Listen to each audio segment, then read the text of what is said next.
A delivery drone killed me with a frozen pizza. When I opened my eyes, 300 Academy students were cheering because Professor Hale had just expelled me. I stood inside a cracked summoning circle with cold rain running down my face. A silver crystal lay in 2 pieces at my feet. Beyond it, rows of students filled the stone arena. Some pointed at me, others laughed. The loudest one was a broad student with red hair and a gold wolf stitched on his coat. His name came to me with the rest of the dead boy's memories. Rafe. He was the son of the merchant who paid for half the Academy's new training hall. The body I had inherited belonged to Jory, a scholarship student who owned 2 uniforms, 6 copper coins, and no important relatives. That explained why the crowd was cheering for the wrong person. Jory touched the crystal before his name was called, Professor Hale announced. His greed destroyed Academy property worth 20 gold. His scholarship is cancelled, and he is dismissed immediately. The memory inside my skull showed me something different. Seconds before Jory collapsed, Rafe had pressed a gold focus against the crystal. He wanted to force it to summon the last Iron Hound. The focus had overloaded the circle. Hale had seen it. He had looked at Rafe, looked at the Academy sponsor sitting in the front row, and then pointed at Jory. It was not a complicated crime. It was simply an expensive lie. Rafe stepped forward with the Iron Hound at his side. The creature stood as high as my chest. Metal plates covered its back, and smoke came from its nostrils. It looked like a furnace that had grown teeth and decided to attend school. "Do not blame the professor," Rafe said. "A weak student should know when to let go." The audience laughed again. I checked the memories that mattered. Academy law gave every candidate 1 appeal.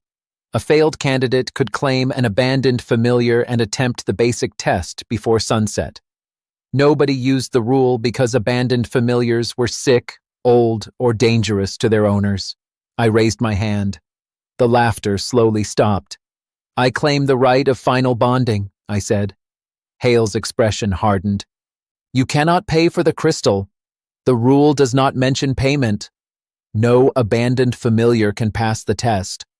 Then the Academy loses nothing by letting me try." Whispers moved through the stands. Hale could ignore a poor student.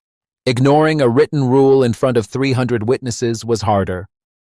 Rafe smiled as if he had already bought the trophy and was only waiting for it to arrive. "Let him try," he said. "It will make the lesson memorable." Hale ordered an assistant to take me to the disposal greenhouse. He also announced that I had until sunset to earn 50 points. If I failed, I would leave the Academy owing 20 gold. My new body owned 6 copper. I decided to solve the smaller problem first. The disposal greenhouse smelled of wet wood, medicine, and old vegetables. Broken cages stood against one wall. A blind mouse slept in a bowl. A lizard with 3 legs tried to bite the assistant. On the last shelf sat a clay pot containing a mushroom no larger than my thumb. Its round cap glowed pale green. It had no eyes, no mouth, and no legs. The assistant read the wooden tag and laughed. "Glow button, lowest rank, first level, estimated value, 2 copper. Its only recorded talent is making enough light to find your shoes at night." The mushroom leaned half an inch toward me. That was more enthusiasm than anyone else had shown all morning. "I choose it," I said. The assistant stared at me. "It cannot move." "Neither can a castle. People still find uses for castles." He laughed so hard that he had to hold the shelf. Then he carried the pot back to the arena so everyone could enjoy the joke. Rafe's Iron Hound growled when it saw my familiar. The little mushroom responded by glowing slightly brighter. It was either brave or too simple to understand fear. I respected both options. I placed my hand around the clay pot. The world went quiet. The system spoke directly into my mind. It told me that my bond had awakened 3 hidden paths. I could become a forest alchemist, a mushroom king, or a spore lord. The first path improved potions. The second created many fungal servants. The third carried one skill called One Colony. I read its rule twice. Every spore effect created by my familiar would affect every living creature joined to its mycelium as if each creature were the only target. Familiars in this world supported one master or struck one enemy. That was the rule behind every academy formation. One healer restored one person. One strength spell improved one fighter. More targets divided the effect. One colony did not divide anything. It charged one extra point of mana for every additional target, but the full effect remained. That was one very small sentence with the manners of a falling mountain. I chose Spore Lord. The system accepted my choice. It told me that the glow button possessed 12 points of mana and one useful action. Mending Spores restored 4 points of vitality. The first target cost 3 mana. Each additional target cost 1. The numbers were simple. Healing 1 target cost 3 mana and restored 4 vitality. Healing 4 targets cost 6 mana and restored 16. The mushroom was not useless.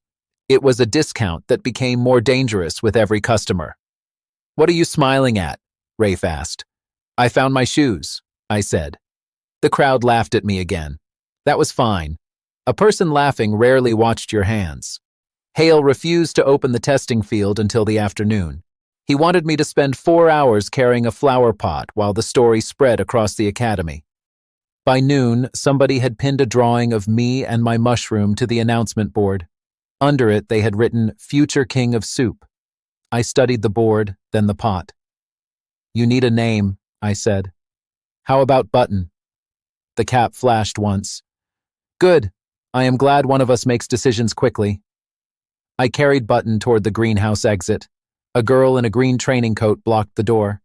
Her brown hair was tied back with a strip of vine, and fresh soil marked both sleeves. The memories identified her as Fern, a druid who worked in the herb house to pay her fees.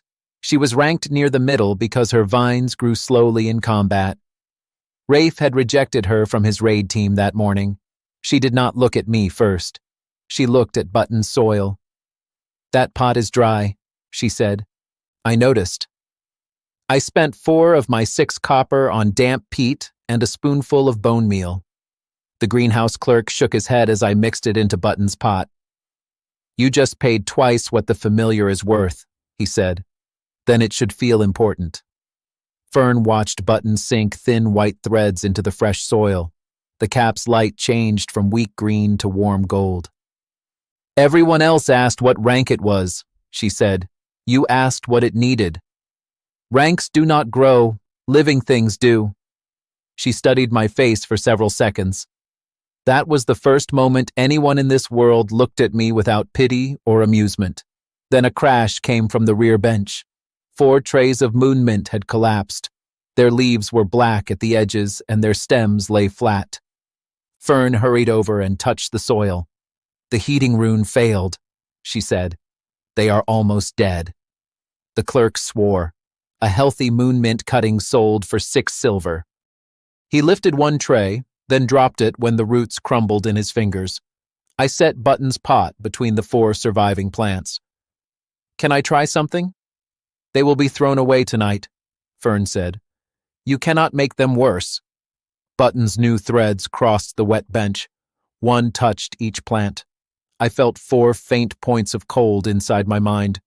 They were separate, but one colony held them like beads on a string. I ordered Button to use mending spores. Golden dust rose from its cap. The first plant inhaled it through its leaves. So did the second, the third, and the fourth. 6 points vanished from Button's mana. Every plant recovered 4 vitality. 6 mana had produced 16 points of healing. Fern stopped breathing. The black edges retreated. Bent stems lifted from the soil. New green spread through the leaves as if someone had poured spring into them. Button still had 6 mana. I used the skill again. The 4 plants straightened together. Small silver flowers opened along their stems. The clerk dropped his account book. The system told me that Button had restored 32 points of vitality and gained 2 levels. Its maximum mana rose from 12 to 18. Its glow also became bright enough to light a small room. The clerk touched one moon mint leaf, checked its scent, and called the senior buyer. 10 minutes later, 4 healthy cuttings sat in wrapped pots. The buyer paid 24 silver. The plants had belonged to the discard pile, so Academy policy gave half the recovery value to the student who saved them. I received 12 silver for an investment of 4 copper. It was not a fortune. It was 60 times all the money left in my pocket. The buyer stared at Button. Can it do that again? After it recovers mana. How many plants at once? I looked through the greenhouse. There were hundreds. That depends on my budget. Fern laughed. It was a short, surprised sound. The clerk did not laugh. He was already calculating. By the time we returned to the arena, the drawing on the announcement board had changed. Somebody had added 4 healthy flowers around the soup pot. Under the first joke, a different hand had written that Jory had earned 12 silver before lunch. Rumors moved faster than familiars. Students filled the lower stands for my final test. Rafe sat in the front row with his boots on the railing. Professor Hale had prepared 1 damaged training oak. Restoring it would require 50 points of healing. 1 target meant Button would run out of mana long before reaching the score. Hale had chosen the field carefully. Fern walked past him and placed 4 additional training saplings beside the oak. The basic support test allows up to 5 targets, she said. Hale's jaw tightened. Those saplings are used for team examinations. This is a team academy. The rule book does not say the team has to like him. Students began opening their copies of the rules. A murmur rolled through the seats. Hale could refuse me quietly, or he could break a second written rule in front of the crowd. He chose the test. I had spent 3 silver on 2 small mana seeds. Each restored 6 points of familiar mana. Button had recovered to 18 while we waited. That gave me 30 mana in total. The 5 wooden targets each lacked 12 vitality. Button's white threads entered the soil and spread beneath them. Linking all 5 made 1 cast cost 7 mana. Each cast restored 20 vitality across the group. 3 casts would cost 21 mana and restore 60 vitality.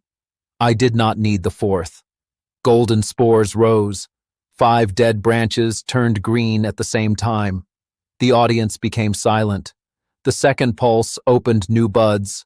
The third covered every branch in white flowers. Above the arena, the bronze score plate climbed from 0 to 20, then 40, then 60. For 1 full second, nobody reacted. Then the arena exploded with noise.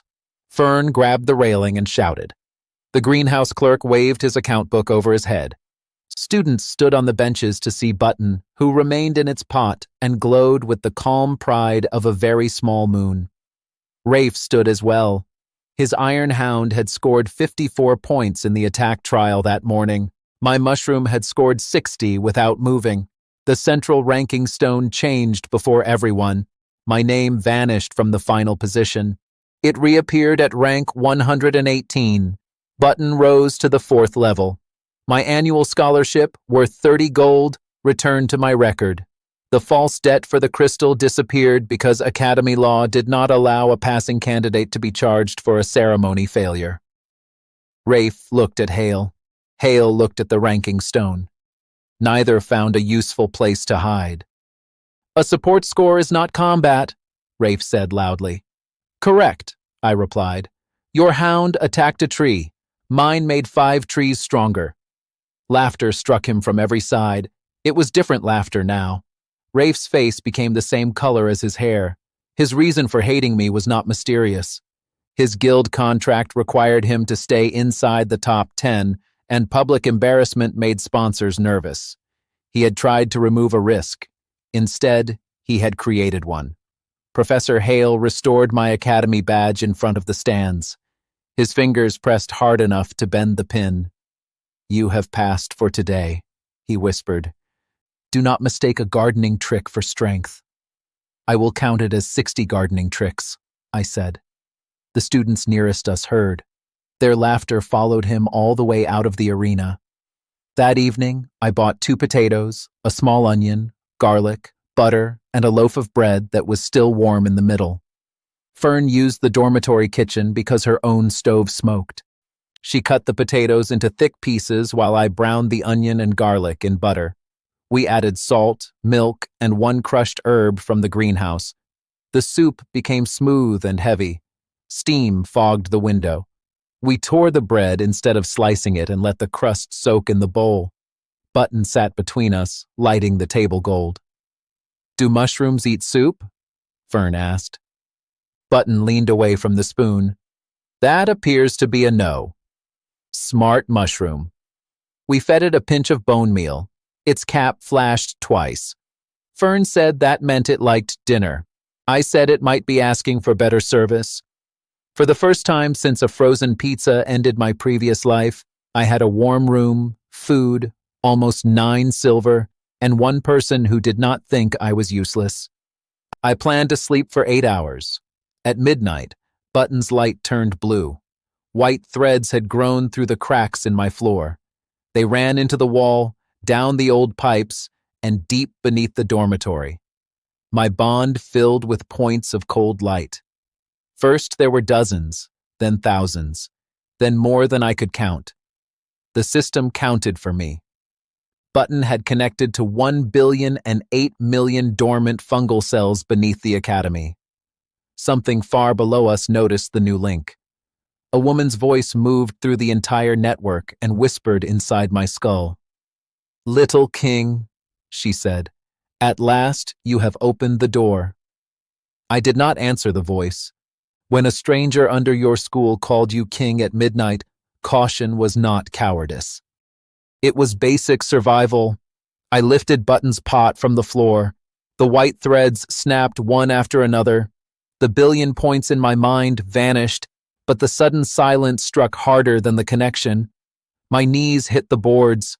For several seconds, I could smell wet stone from tunnels I had never seen. I could feel insects crawling through soil 30 yards below me. I could also feel Fern's moon mint on the windowsill turning toward Button's light. Then the borrowed senses faded. The price of one colony had become clear. My mana paid for skills. My mind paid for the network. Button's cap drooped.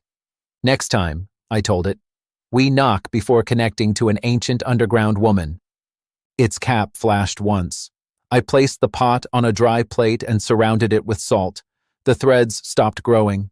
It was an ugly solution, but it let me sleep for 3 hours. At sunrise, the academy bells called every first-year student to the raid board. The first dungeon examination would begin that morning.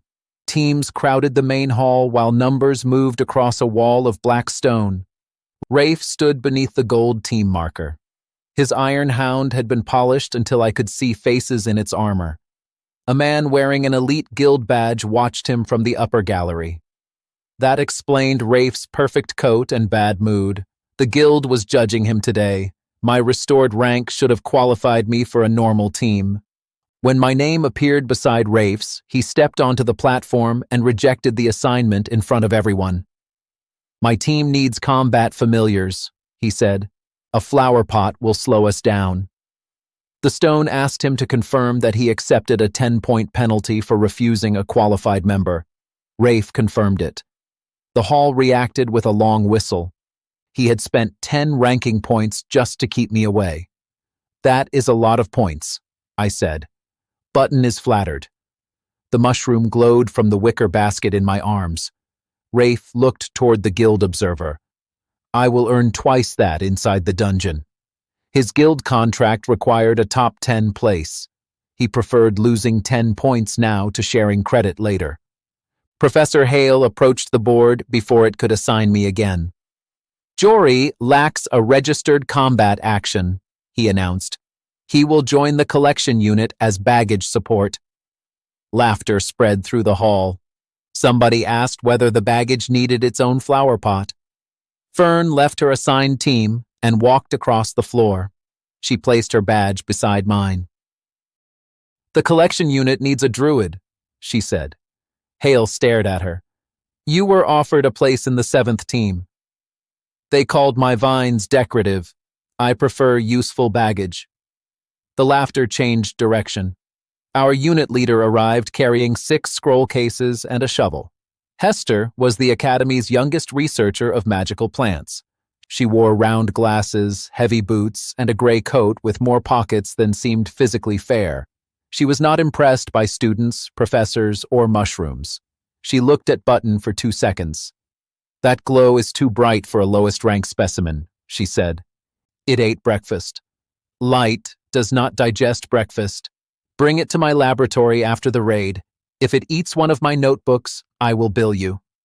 There was no flirtation in her voice.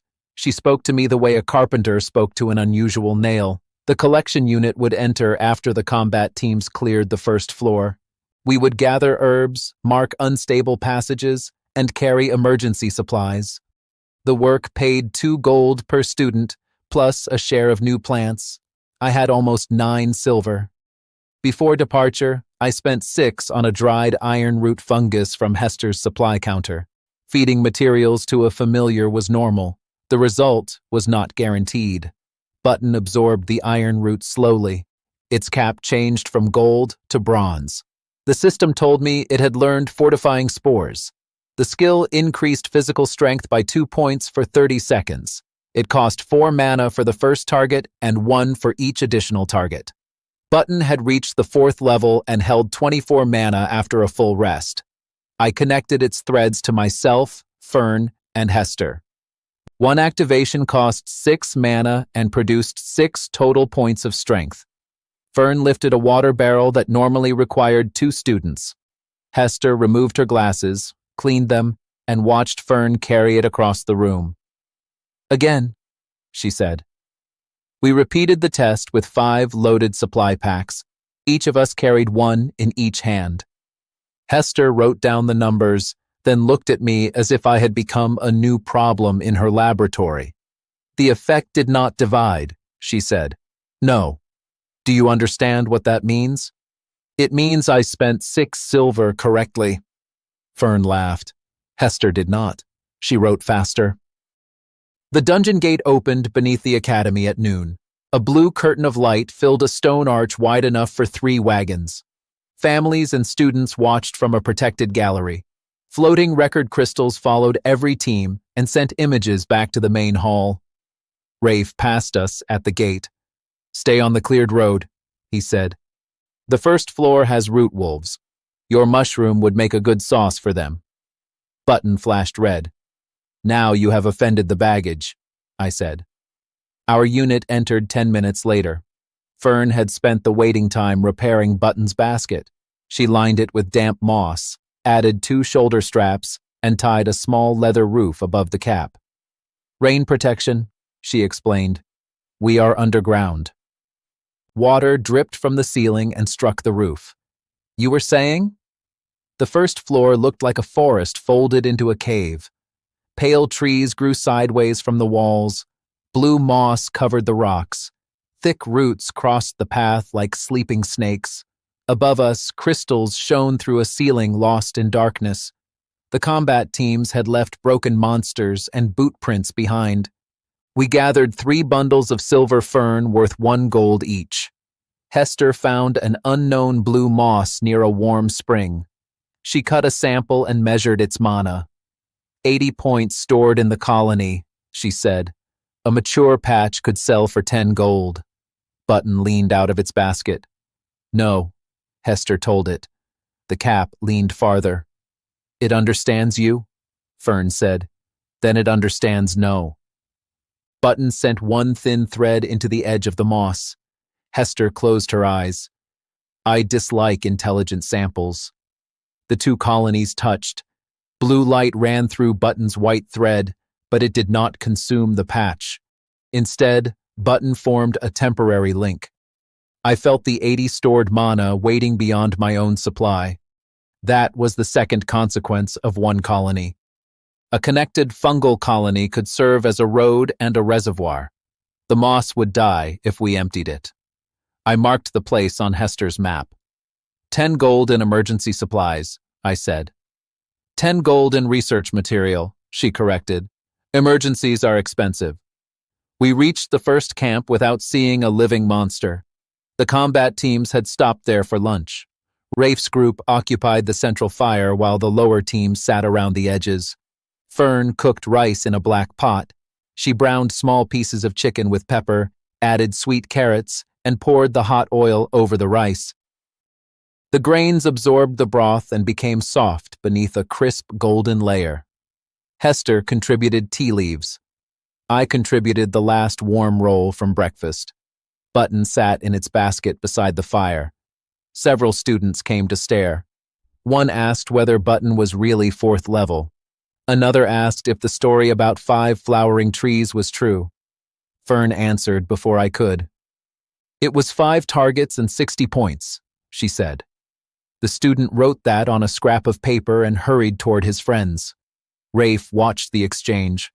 The guild observer's crystal floated above his table. When a scout reported an uncleared side passage worth 50 bonus points, Rafe stood immediately. "My team will take it," he announced. Hester checked the map. "That passage runs above an unstable root shelf. Wait for the ward team. The collection unit does not give orders to combat teams. Gravity gives orders to everyone." Rafe left with his 6 students. 2 other teams followed because bonus points attracted people like meat attracted wolves. The floor shook 9 minutes later. Dust fell into our rice. A second shock snapped the central support root.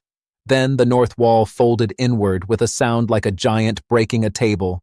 Students ran from the side passage. Root wolves followed them. The creatures had wooden ribs, stone claws, and mouths full of thorns. Behind them came a cloud of black needleflies.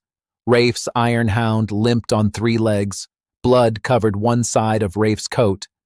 The collapsing shelf had struck the rear teams and sealed the gate road.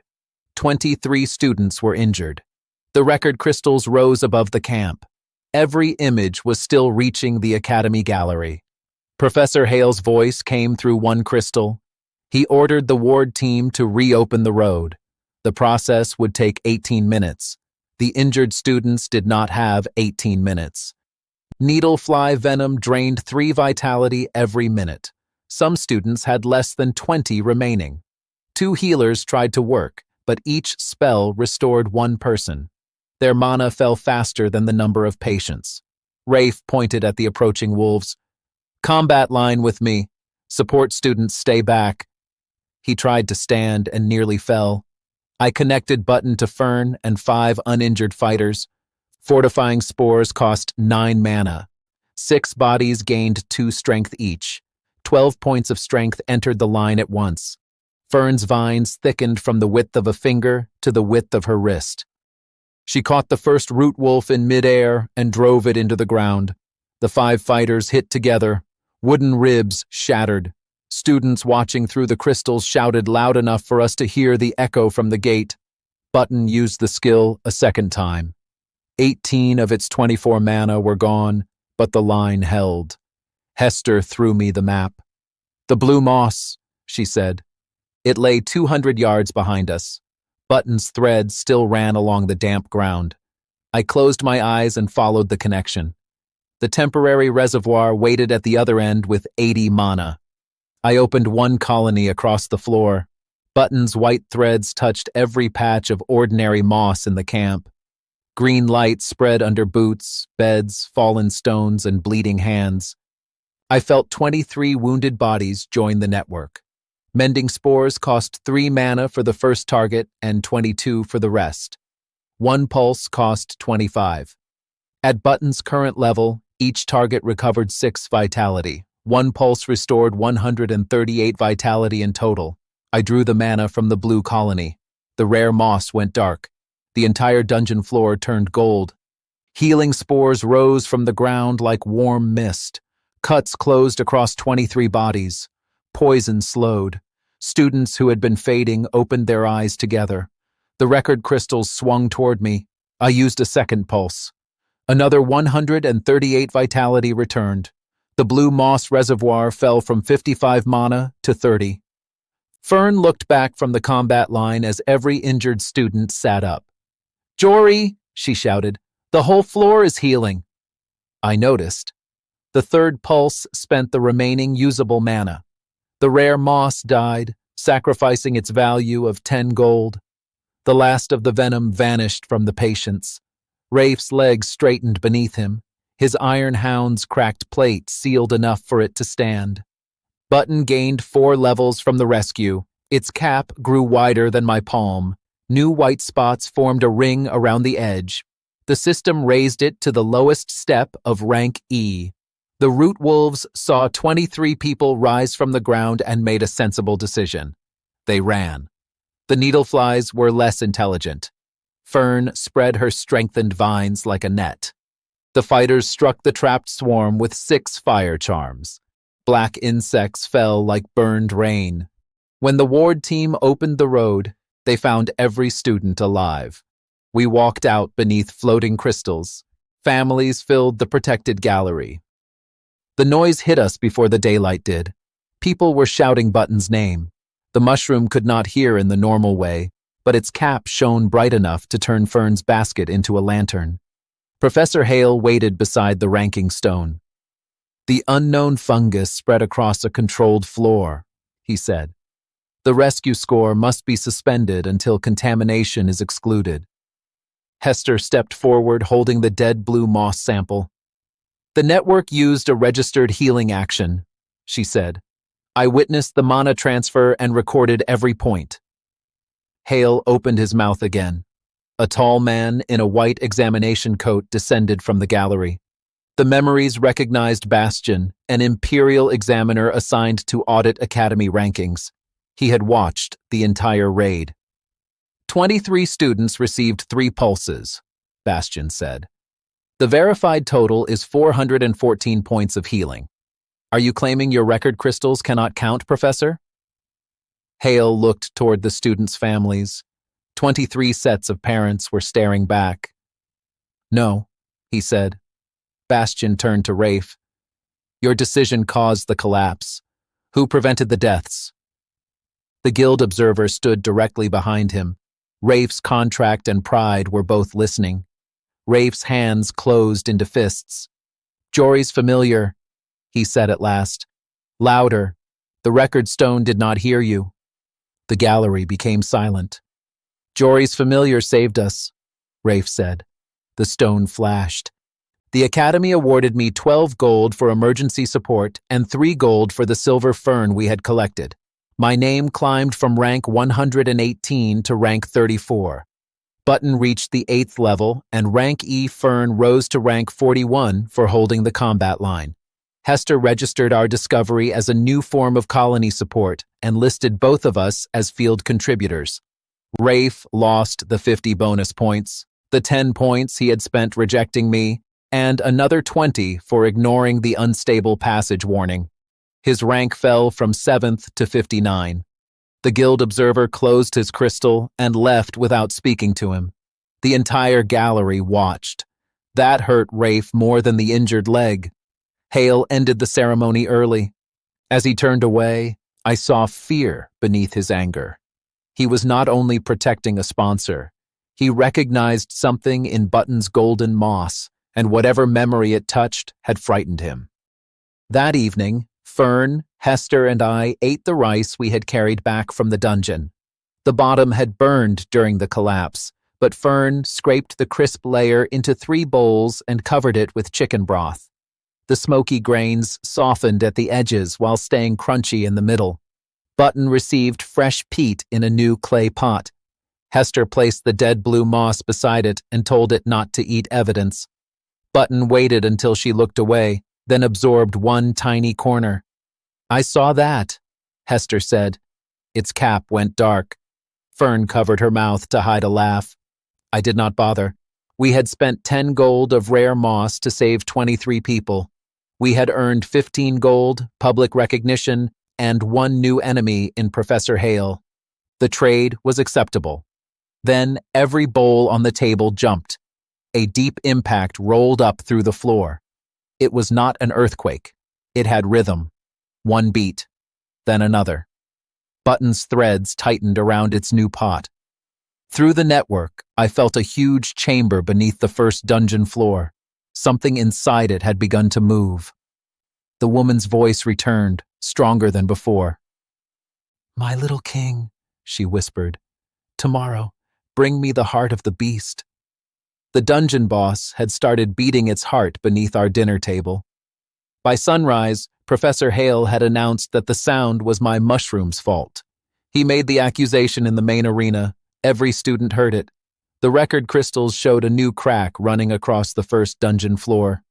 Red light pulsed inside the crack with the same slow rhythm we had felt at dinner. The unregistered colony disturbed the seal, Hale said. Until we remove the familiar, the academy remains in danger. Button sat in Fern's basket and glowed a calm green. It had saved 23 students less than a day earlier. Hale spoke as if it had spent the night eating the foundation. Hester raised one ink-stained hand. The first shock began before Button touched the lower network. My instruments recorded it. Your instruments were inside a contaminated area. My instruments do not become dishonest when frightened. Students laughed. Hale did not. Bastian stepped beside the ranking stone. The Imperial Examiner had spent the night reviewing the raid crystals. He announced that a sealed boss chamber had been exposed when Rafe collapsed the northern root shelf. The creature inside was a gravelback, a beast of rank B. If it fully woke, it could break the dungeon gate within one day. The academy needed a clearing team. Rafe volunteered before Bastian finished speaking. His rank had fallen to 59. His guild observer had left. Killing a rank B boss was the only achievement large enough to repair both problems at once. My iron hound can break its core, he said. Give me command. Your last command injured 23 people, Bastian replied. The arena became very quiet. Rafe's jaw tightened. Then appoint another captain. I will still fight. That was the first sensible thing he had said to me. Bastian selected 12 senior fighters and placed Fern in charge of terrain control. Then he assigned me as colony support. Rafe objected immediately. That familiar woke the beast. Then you should be pleased to have it where you can watch it, Bastian said. The students in the stands laughed. Rafe stopped talking. We had 6 hours before entry. Hester took us into an archive beneath the greenhouse. She opened a stone cabinet that had not moved in decades. Inside were copies of the dungeon plans drawn by Ansel, the archmage who founded the academy 400 years earlier. His notes described 3 seals. The upper seal became the arena. The middle seal became the dungeon. The lowest seal had no map.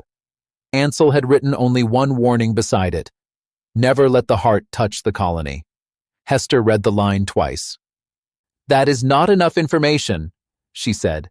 Dead archmages should be required to explain themselves. We can complain after we survive, I said. The gravelback drew vitality from root servants. It healed 30 points every 10 seconds while even one servant remained awake. The previous clearing records recommended burning the entire floor. Burning the floor would destroy Button's roads. I needed a different action. Hester opened a locked drawer and removed a black mushroom wrapped in wax paper. A drowsing cap cost 8 gold because alchemists used it in surgical potions. Button could attempt to learn its spore pattern. Failure would turn 8 gold into compost. I had 15 gold from the rescue. I paid. Button absorbed the black cap. Its green light faded. For one long minute, nothing happened. Then a dark silver ring appeared around its edge. The system told me Button had learned drowsing spores. One target cost 5 mana. Each additional target cost 1. Every target received 4 points of sleep pressure. A normal familiar would have to strike the gravelback servants one at a time. Button could tell the entire forest to lie down. We tested the action on 6 armored beetles in Hester's laboratory. The insects were trained to resist weak control magic. Button connected to the moss beneath their cage. 10 mana vanished. All 6 beetles folded their legs at the same instant. Hester checked their breathing. Fern waved a finger in front of one beetle's face. It did not move. Bastian watched through a record crystal. 6 targets, he said. Full effect on each. For 10 mana, I said. The Academy's best control student spends 42. The crystal turned toward Button. Button was asleep too. Learning the action and casting it had emptied most of its mana. "It still needs a nap," I said. That detail reached the arena along with the rest. By lunchtime, the announcement board showed a drawing of 6 beetles sleeping around Button's pot. Future King of Soup had been crossed out. Beneath it, someone had written Lord of Naps. I preferred the new title. Button recovered while Fern and I prepared.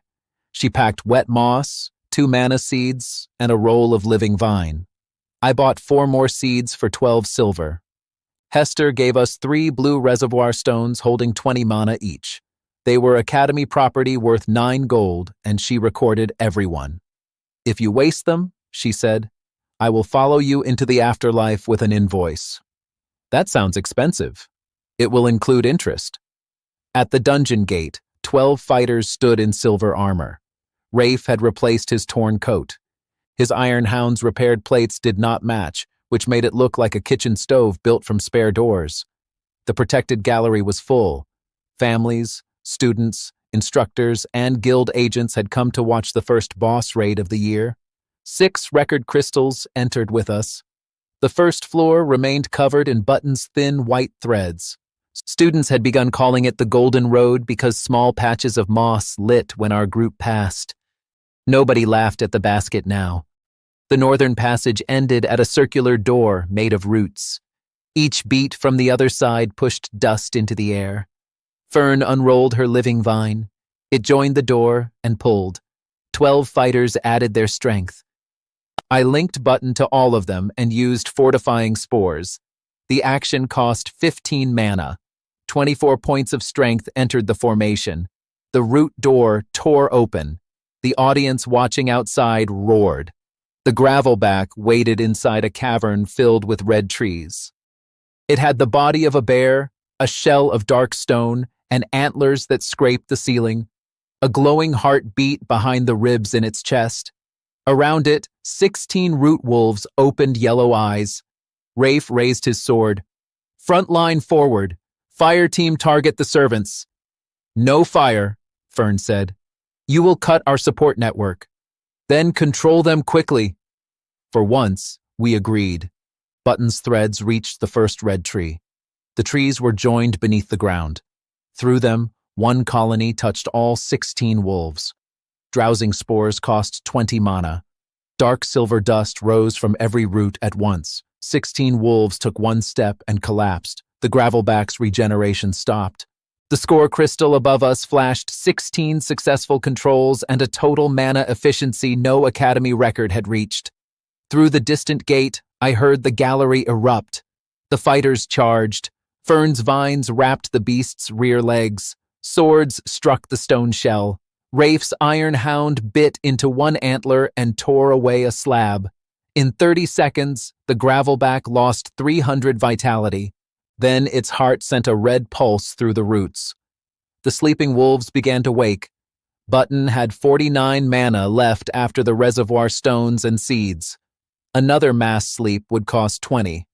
Fortifying the fighters would cost 15. Mending all 12 after the next charge would cost 14. The total was 49. The numbers fit exactly. I ordered the second sleep. The wolves dropped again. I strengthened the front line and saved the final 14 mana for healing. The gravelback fell below 100 vitality. Rafe saw the same number on the raid crystal. A killing strike against a rank B boss awarded 100 individual points. If his Iron Hound took the heart, his place in the top 10 would return. He pulled a red flare stone from his coat. Fern shouted, "Do not use that!" Rafe threw it anyway. Fire crossed the cavern in a perfect ring. It burned Button's white threads, severed the red trees, and cut every ally out of one colony. The sudden break struck my mind like a hammer. I fell against the wall. The record crystals saw everything. Rafe sent his Iron Hound toward the exposed heart. The gravelback opened both eyes. Without the sleep network, 16 root wolves rose. Without Fern's strengthened vines, the boss tore free. One antler caught the Iron Hound and threw it across the cavern. It struck Rafe.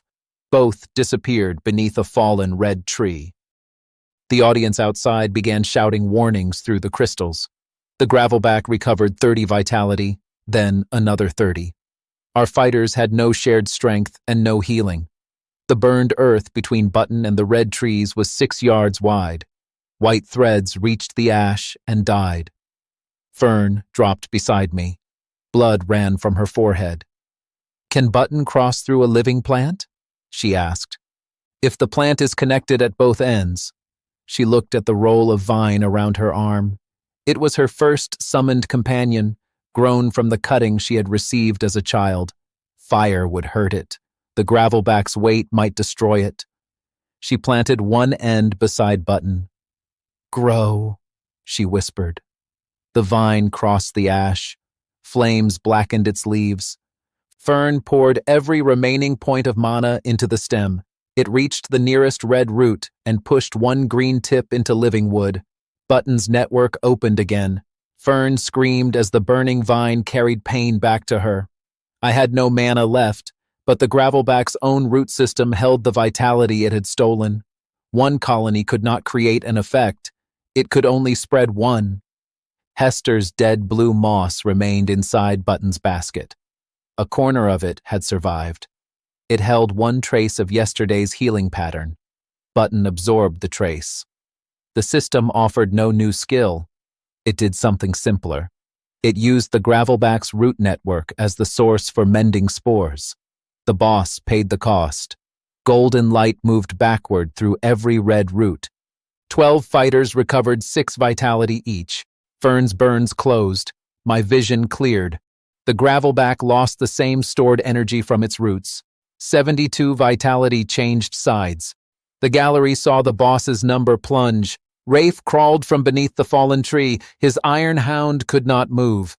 The Gravelback turned toward him. I linked Fern's surviving vine to the hound and sent the last trace of healing through the network. Its front legs locked. It dragged Rafe away 1 second before the antlers struck. He looked at me from the ground. "Why did you save me?" "You still owe Button an apology." Fern laughed even while bleeding. The 12 fighters rose together. Their strength effect had ended, but the boss had only 28 vitality left. This time, Rafe did not give an order. He pulled his injured hound back and let the formation work. The fighters shattered the stone chest. Fern's last vine opened the ribs. Button's mycelium touched the glowing heart. The Gravelback fell. The cavern became silent. A red core rolled onto the ground. Inside, it floated a seed shaped like a tiny crown. Rafe reached for it by instinct. Then he saw the nearest record crystal pointing directly at his hand. He stopped. Button's thread entered the core. Ansel's warning returned to me. Never let the heart touch the colony. I tried to pull the pot away. The root held it in place. The core dissolved. Every red tree turned white. Button's level climbed from 8 to 12, then 15, then 18. Its rank passed from E through D, C, and B. The crown-shaped seed opened inside its cap. The clay pot cracked. White roots struck the ground and twisted together. A pair of thick legs formed, then a broad body covered in bark-like armor. 2 long arms unfolded. Button grew until its cap almost touched the cavern roof. Golden lines ran across a chest wide enough to block a wagon. The system identified it as an awakened mycelial guardian of rank A. Every record crystal moved closer. Button looked down at me. 2 warm lights opened beneath its cap like eyes. Its first spoken word echoed through the boss chamber. "Hungry?" The gallery's cheer shook dust from the ceiling. When we returned, the ranking ceremony lasted almost an hour.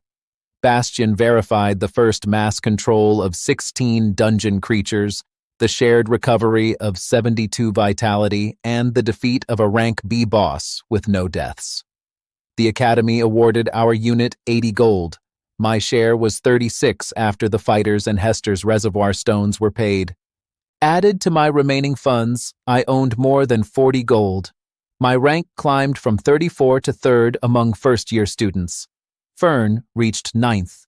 Button became the first rank, a familiar bonded by a scholarship student in the Academy's history. Rafe's flare stone appeared on every replay. Bastion removed his team captain badge in front of the fighters, the guild agents, and the families he had endangered. His rank fell from 59 to 182. Rafe did not argue. He faced the gallery and admitted that he had broken formation to chase the killing score. It was not a noble speech. It was the first honest one he had made. Professor Hale waited until the applause ended. A rank A biological familiar is Academy property until its origin is verified, he said. The Guardian will be confiscated. Button took one step forward. Hale disappeared inside its shadow. No, Button said. The students laughed so loudly that Hale's confiscation order could not be heard. Bastion confirmed that bond law protected an awakened familiar from transfer. Hale would need an imperial quarantine decree to touch Button. He left the arena with his face pale and his hands shaking. That fear mattered more than his threat. We ate in Hester's laboratory because Button no longer fit through the dormitory door. Fern made egg broth with green onions and thin strips of roasted meat. Hester brought steamed buns filled with peppered vegetables. The broth was clear, hot, and salty. When I broke a bun over the bowl, it absorbed the soup and released the smell of sesame oil.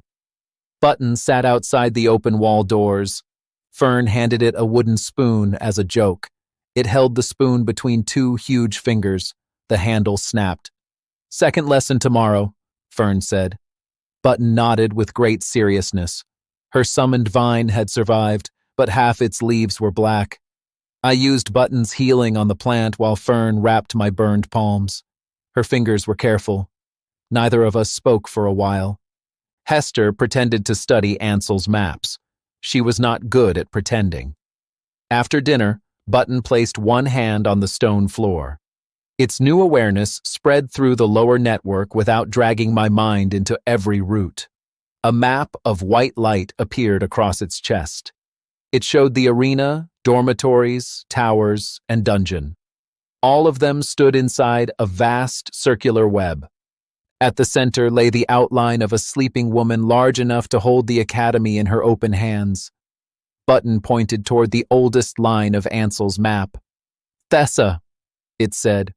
Hester dropped her glasses.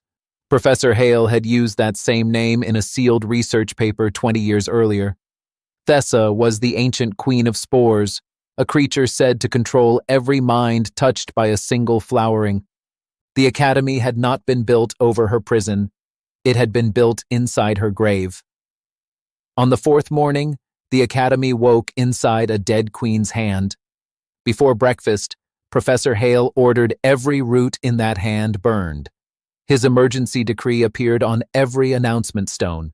Button was declared a biological threat. The greenhouse was sealed. Students who had touched its healing moss were ordered to report for examination.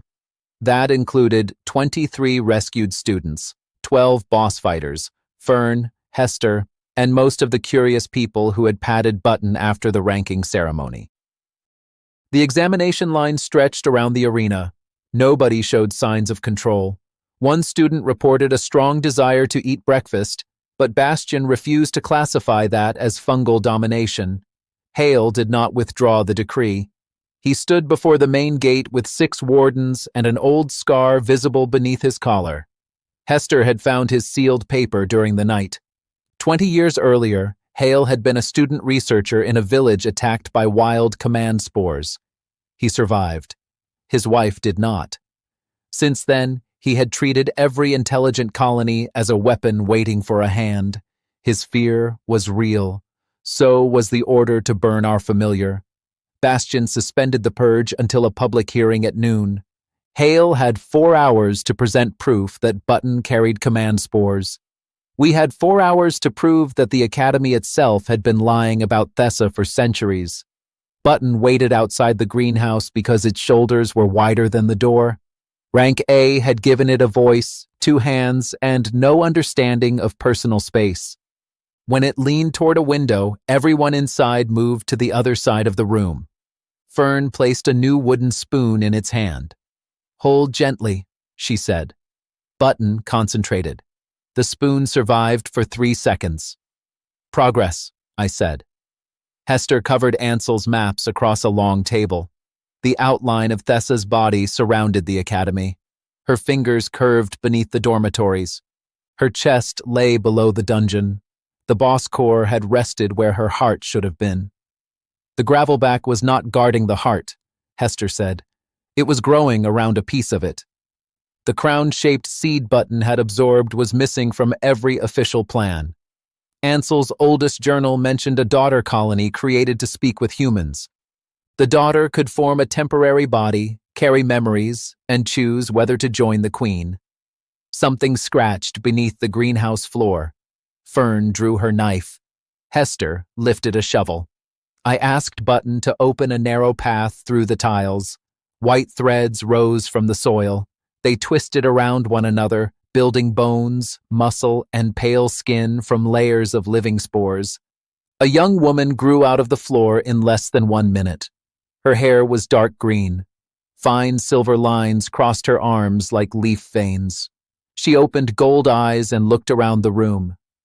"This body has no pockets," she said. Hester lowered the shovel. "That is your first concern?" "Your coat has 14. Pockets appear important to your species." Hester removed her spare gray coat and handed it over. Fern added boots and a simple brown dress from the greenhouse locker. The stranger dressed without embarrassment or performance. To her, a human body was equipment. "My name is Mela," she said. "I am the daughter voice of Thessa. The heart seed woke me when the guardian consumed it." She touched Button's arm. Button looked at her, then at me. "Sister," it said. That settled the relationship more clearly than 100 awkward conversations could have. Mela bowed to Fern. "You kept my brother alive while he was small. I recognize your claim of trust." Fern's face became red. "It is not a claim. Humans use many words for the same root." "We are discussing the queen," I said. Fern gave me a grateful look. Hester wrote down every sentence. Mela explained that Thessa had once protected a fungal kingdom beneath the capital. When invaders burned the outer colonies, the queen created command spores to force every survivor into one shared will. She stopped the invasion. Then she refused to release anyone. Ansel defeated her with a crown that redirected her command back into sleep. He built the academy above the network so generations of student spells would slowly drain its mana. The gravelback's broken chamber had returned the heart seed. Button's one colony had opened a route through the old seal. "Can Thessa control the academy now?" I asked. "Not without the command crown," Mela said. "Ansel carried it to the capital." Hester stopped writing. "The crown is kept by the Royal Familiar Bureau."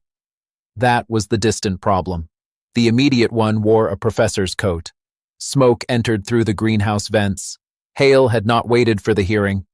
An alarm bell rang beneath the floor. Orange fire raced along Ansel's old seal lines. Hale had activated the purge from the western control tower. He was burning the underground web one section at a time. Button staggered. Every severed root struck our bond like a snapped wire. I felt thousands of tiny lives vanish. Mela fell to one knee. Her left hand dissolved into silver dust, then formed again. Hale's voice filled the academy. "Evacuate through the east gate. The colony has produced a human mimic. Purification has begun." Students screamed outside. Smoke climbed from cracks in the paths. The purge fire was supposed to remain below ground, but the northern seal had been damaged in Rafe's collapse. Flame entered the old greenhouse foundations and trapped 84 students in the herb classrooms. The record crystals activated automatically. Families in the city and officials in the capital could see the evacuation. Button drove both hands into the soil. Its rank, a body split into hundreds of thick white roots. They lifted the greenhouse walls before the burning foundation could fall. Fern sent her surviving vine through the ventilation shafts and opened the roof panels. Hester broke the emergency water rune with her shovel. Rain burst from the ceiling. "That rune cost 40 gold, Hester said. "Send Hale the invoice." We reached the trapped classrooms through Button's roots. Smoke had drained vitality from every student. Some could still walk. Others lay beneath wet cloth. Ansel's old reservoir waited under the greenhouse. Hester opened it with a founder's key from the archive. 300 uncut mana stones filled the chamber. Each held 5 points. The cache was worth 600 gold. Using it without permission was probably a crime. Letting 84 students choke was worse. Button connected to every injured person through the wet moss covering the classroom floors. One mending spore activation cost 86 mana. At its new level, the action restored 8 vitality to every target. The first pulse restored 672 vitality. All 84 students inhaled together. The second pulse returned another 672. Students stood, lifted their weaker classmates, and followed Button's glowing roots toward the east gate. Outside, thousands of witnesses watched them emerge. Hale had announced that Button caused the danger. The supposed monster came out holding up a burning building while children walked beneath its arms. The crowd began chanting its name. Button looked at me. Loud. That is approval. Loud approval. Parents crossed the safety line before the wardens could stop them. One mother hugged Button's ankle because its arms were still holding the greenhouse roof. 3 rescued students placed their academy badges on its white roots. More followed until 84 badges formed a silver ring around it. The announcement stone changed Button's classification from suspected hazard to active rescue guardian. Someone in the crowd found the old drawing of the soup pot and held it above his head. Another student crossed out the final joke and wrote that the soup had saved the school. Button read the new words slowly. "Soup strong," it said. The chant became laughter, but nobody was laughing at it. The remaining purge line was moving toward Thessa's chest. Mela said that burning the heart would not kill the queen. Pain would trigger a defensive flowering. Hale's attempt to prevent control could cause the exact disaster he feared. We needed to stop the Western Tower and prove why in public. Bastion met us at the arena entrance with 4 Imperial guards. Hale had locked himself inside the control room and claimed the human mimic had compromised us. "The hearing begins now," Bastion said. "If you have evidence, every record crystal is watching." Mela held out her restored hand. A clear bead formed in her palm. "Daughter colonies carry memory spores," she said. "One human can witness one stored memory." One human was not enough. The arena held 112 living moss lamps. Ansel had installed them to provide light without flame. Button's underground threads still touched 97. I placed Mela's memory bead beneath its palm. One colony treated every lamp as the only target. The action required 101 mana. We had more than 1,000 remaining in Ansel's open reservoir. Button released the memory. 97 moss lamps turned silver. A life-sized image appeared above the arena from every direction. Students, parents, wardens, and officials saw the memory stored in the ancient lichen beneath the summoning platform. They saw Rafe press his gold focus against the ceremony crystal. They saw Hale notice. They saw him glance toward Rafe's sponsor and blame me. The image changed. It showed Hale inside the Western Tower that morning. A warden warned him that the northern seal was broken and that purge fire could enter the classrooms. "If the colony forms a mind, we lose the academy," Hale had replied. "Activate it. There are students inside. Then evacuate them." He pulled the lever before the warning bell sounded. The public memory ended. For several seconds, the arena was silent. Then, the examination line of 23 rescued students stepped forward. The 12 boss fighters joined them. The 84 students from the greenhouse came next. They stood beneath the record crystals and faced the Western Tower. Hale opened its iron door. His face looked 20 years older than it had that morning.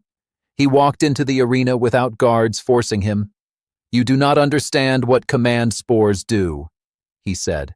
"I watched a village smile while it burned because the queen told them pain was joy. I will not watch it happen again." His motive was not greed. His lie at the ceremony had been greed. His purge had been fear. Both had endangered people who trusted his title. Button had the power to connect everyone it saved, I said. It never removed their choice. You tried to protect them without asking whether they wanted to be burned.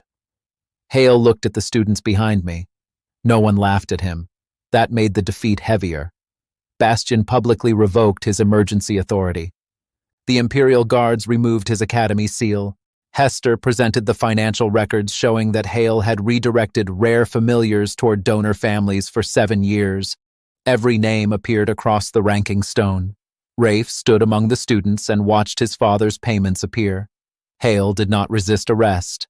Before the guards took him away, he stopped beside me. "The Bureau has the crown," he said quietly. "They have wanted a living key for years. Do not let them touch your familiar." It was the first warning he had given me without trying to destroy the thing he feared. The capital newspapers received the memory before the guards reached the gate. Hale's forged rankings appeared on public stones across the city. Donor families began denying payments that everyone had just watched them make. Students surrounded the academy board and demanded their old ceremony records. A lie that had protected powerful people for 7 years lasted less than 7 minutes once the witnesses could speak together. The Academy spent the afternoon counting damage and rewards. Ansel's reservoir had lost 273 stones. Under emergency salvage law, 1/4 of the untouched cash belonged to the team that opened it. Our share was 27 stones worth 54 gold. The Academy also paid 100 gold for saving the greenhouse classes and another 50 for exposing the damaged seal. After dividing the award with Fern and Hester, I held 112 gold and 9 mana stones. Button reached the 22nd level. My student rank rose from 3rd to 1st. Bastion issued me a preliminary national license as an A-rank support handler. The same students who had cheered my expulsion 4 days earlier crowded the board to copy my name. At sunset, we returned to the half-burned greenhouse. Fern sliced tomatoes over thick bread and covered them with salt, soft cheese, and green herbs. Hester toasted each piece on a flat iron pan until the edges became crisp. We drank black tea with honey. Mela tasted 1 drop of honey and remained silent for almost a minute. "Your species may continue," she decided. "Because of honey?" Hester asked. I had not found another strong argument. Button tried its 3rd wooden spoon. It held the handle so gently that the broth fell off before reaching its cap. Fern leaned against my shoulder while laughing. She stayed there after the joke ended. Her hair smelled of smoke and mint. I did not move away. For 1 quiet hour, Button was a bad dinner guest. Mela was a curious sister. Hester was an exhausted researcher. And Fern was warm beside me.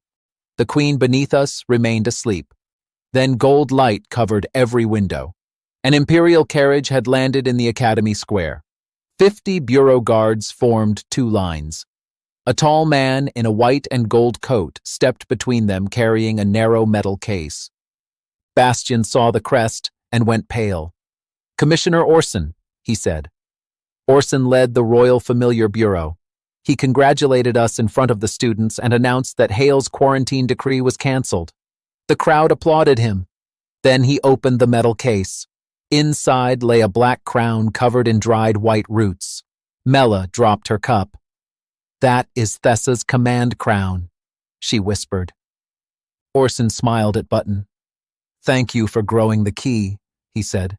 He pressed the crown against one of Button's exposed roots. The ground beneath the academy opened like an eye. Far away, beneath the capital, white flowers erupted through every street at once. On the 5th day, 120,000 people stopped moving in the capital. Then they all turned toward the academy and smiled at the same time. The image reached us through Orson's imperial crystal. Bakers stood beside open ovens. Guards froze at intersections. Children stopped beneath the white flowers. Every person breathed silver dust and waited. Commissioner Orson held the command crown against Button's root.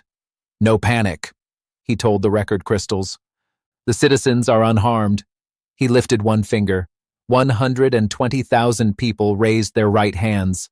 The Academy Square became silent. Bastian stepped between Orson and Button. "Release the crown." "You are an examiner," Orson said. "I command the Bureau."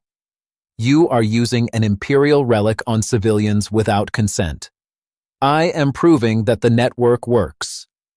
50 Bureau guards lowered their spears toward Bastian. They had not inhaled spores. They obeyed because Orson signed their wages. Orson did not laugh or threaten us. He spoke calmly, which made the scene worse. During the last border war, he had watched 9,000 soldiers die because 5 commanders gave different orders. He believed a shared will could end battles, famine riots, and rebellion. In his mind, freedom was a machine with too many drivers. "One clear command could have saved those soldiers," he said. "One network could prevent every future war." "By removing everyone who can disagree with you," Fern replied, "for several necessary minutes." He closed his hand. Every person in the capital knelt. Gasps and angry shouts filled the academy. The floating crystals carried both reactions back to the city. The controlled citizens showed none. Button tried to pull its root away. Gold chains of light spread from the crown across its arm and chest. The guardian dropped to one knee.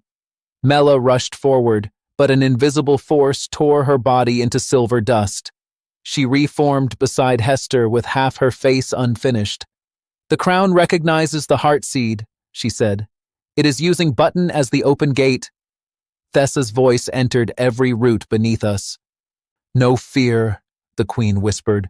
"No loneliness, no conflict. One breath, one purpose." The words carried warmth.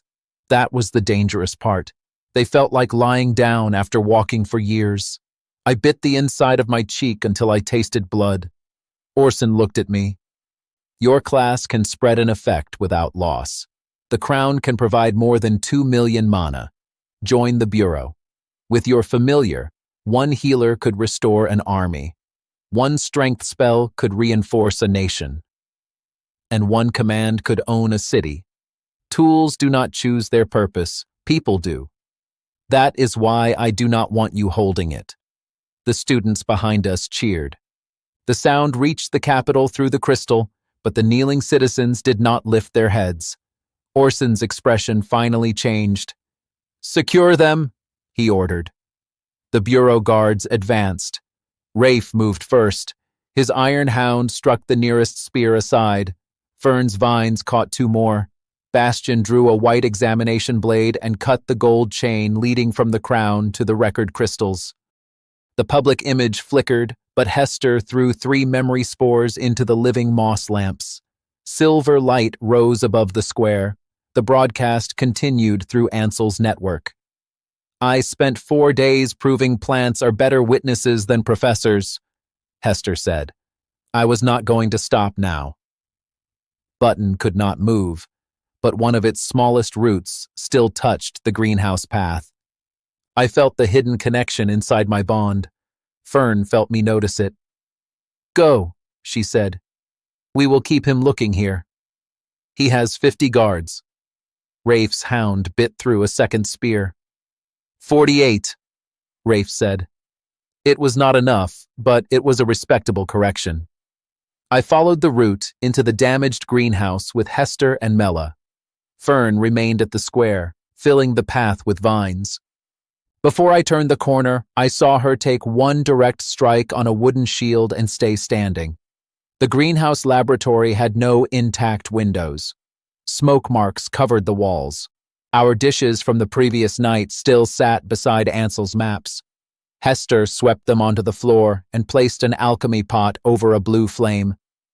"Command spores have 1 medical counter," she said.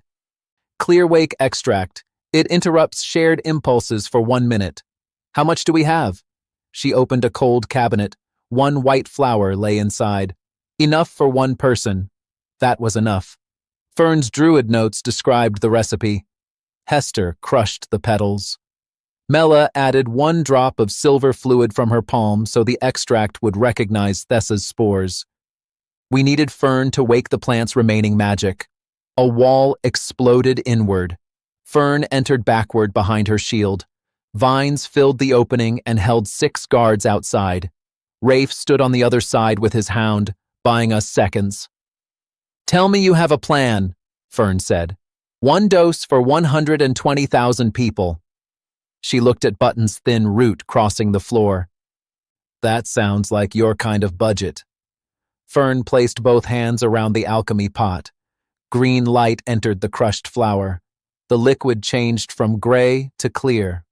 Hester counted 60 heartbeats, then poured exactly 1 spoonful into a glass vial. 1 normal dose suppressed command spores in 1 person for 1 minute. 1 colony could deliver it to every living target in the connected network. The first target would cost 3 mana. The other 119,999 would cost 1 each.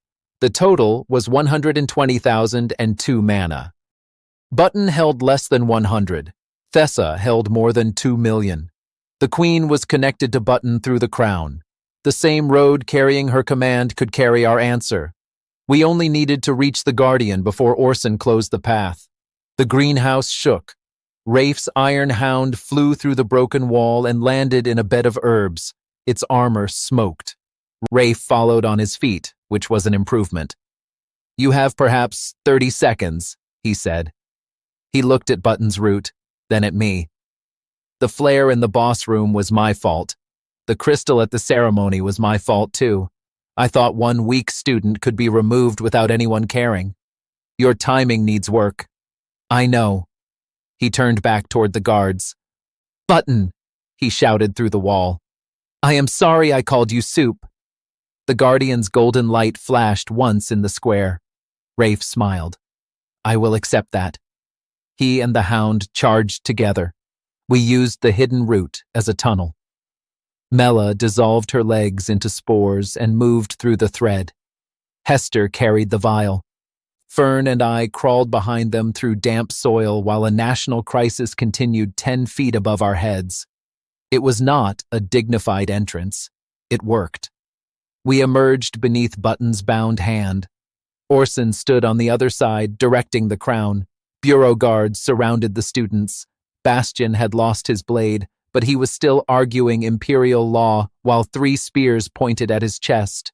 Hester threw me the vial. Orson saw it. "Stop him."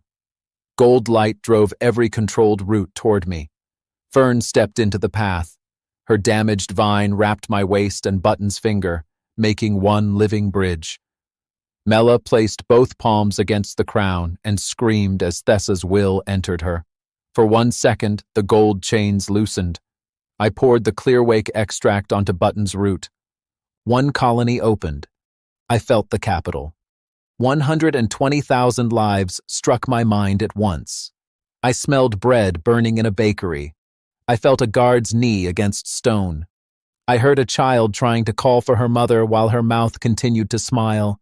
Fear, anger, confusion, and memory filled me until I could no longer find my own name. Thessa offered silence. "Let them join," she whispered. "You will never be alone again." Then Fern's hand closed around mine. She had entered the link voluntarily through her vine. Her thoughts did not crush mine. She offered 1 clear memory instead. Potato soup, warm bread, Button lighting a cheap wooden table. "Your name is Jory," she said through the network. "You count, you plan, you come back." I found myself inside those words. I drew mana from Thessa. The Queen resisted. Button's bound arm shook. Mela held the crown open. Hester called the numbers beside us. 30,000 targets, 60,000, 90,000. The command crown cracked, 120,000. Then the final 2 points of mana crossed the network. Clearwake spread at full strength to every controlled citizen. All across the capital, people inhaled. 120,000 heads lifted. The shared smile disappeared. The imperial crystals showed bakers stepping away from ovens, guards rising at intersections, parents grabbing their children, and crowds staring at the white flowers around them. Every citizen remembered kneeling. Every citizen had heard Orson call their will an unnecessary problem. The sound that came from the capital was not cheering. It was 120,000 angry people speaking with their own voices. Orson stared at the crystal. "The effect is temporary," he said. "1 minute changes nothing." "1 minute is enough to say no," I replied. The citizens began tearing white flowers from the streets. City wardens destroyed the relay routes. Palace mages raised fire barriers around the central squares.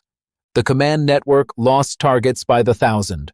Orson pushed more mana into the crown. Thessa did not obey him. The clear wake had traveled through her entire active network. It did not erase her mind. It forced every borrowed thought out of it. For the first time in centuries, the queen was alone. Her scream split the academy square. Stone cracked. A gigantic white hand rose beneath the arena. Students ran as fungal fingers closed around Orson and lifted him into the air. He shouted commands at the crown. Nobody followed them. Mela took the relic from him. "Mother," she said through every root, "a colony is not one creature swallowing the rest. It is many lives choosing to grow together." Thessa's hand tightened. Button stepped between the queen and the commissioner. The gold chains had vanished. It placed one enormous palm against Thessa's fingers. "Sleep," Button said. Mela reversed the crown as Ansel had done 400 years earlier. This time, no stolen mind powered the seal. Button connected the remaining independent colonies voluntarily. Each gave 1 point of mana. There were more than 1 million of them. The network did not force them. I felt every small acceptance arrive separately. The crown turned white. Thessa released Orson. Her hand sank beneath the arena. The flowers in the capital closed. The outline under the academy curled inward until the queen's breathing became slow and quiet. Mela remained standing with the crown in both hands. "I will guard her," she said, "not as a servant, as a daughter who can leave." The ground sealed beneath her feet. Every record crystal was still active. The capital had watched Orson command its citizens, lose control, and hang from the fingers of the queen he intended to use. Bastian recovered his examination blade and cut the commissioner's gold badge from his coat. "By imperial emergency law," Bastian announced, "you are detained for unlawful domination of the capital." No speech could have made Orson look smaller. He had promised one perfect voice. The city answered him with thousands of different insults. The bureau guards lowered their spears. Their wages were no longer a strong argument. By evening, the numbers covered every announcement stone in the empire. 120,000 citizens had been freed by one dose of Clearwake. More than 600 academy students had survived the purge and the awakening. No civilian had died. Button reached the 30th level while stabilizing the voluntary colonies. It remained rank A, but its network control rose beyond every measured support familiar. The National Board placed me first among support handlers under 25. The Crown Council awarded our group 3,000 gold. Fern received the Academy's restored Druid Garden. Hester became Director of Magical Plant Research. Rafe lost his sponsor advantage but kept his place as a student after the rescue testimony. He started at rank 182 and, for once, did not complain. My share came to 1,200 gold, bringing my total to 1,312. 4 days earlier, I had owned 6 copper and a debt for a crystal I had not broken. The Academy also gave Button the rebuilt greenhouse because no normal dormitory could survive it. We held dinner there beneath a new glass roof.